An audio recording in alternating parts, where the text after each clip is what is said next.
classic Fleetwood Mac. Now, Fleetwood Mac was a band that went through many different incarnations. We've looked at some of the songs from their later versions. Actually, I think all the other ones I have up here so far are from later incarnations of the band. But this is the first incarnation of the band. The band was started by, there was a core of 3 people. There were a few others, but the important ones for today's lesson are Peter Green, blues guitarist extraordinaire. English blues guitarist. So, and then Mick Fleetwood on drums, John McVie on bass. Now, these guys formed a 5-piece blues band that played all over England in the early 60s.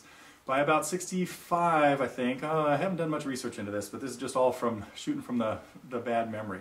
But anyway, they started making a bunch of albums. They had some, and quite a few of them were recorded here in the United States. They toured extensively in Chicago and places like that.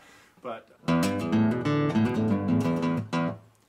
left hand, mostly hammer-ons, pull-offs, and then some slides and things like this. But we'll break down the whole thing and look through what's happening here.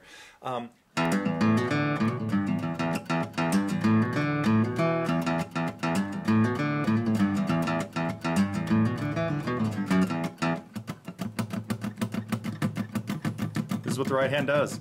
Never stops moving down and up at the speed of eighths. Hopefully you have now printed up the music, the tablature that I have, and let's take a look at what happens measure for measure, note for note. We'll break the whole thing down.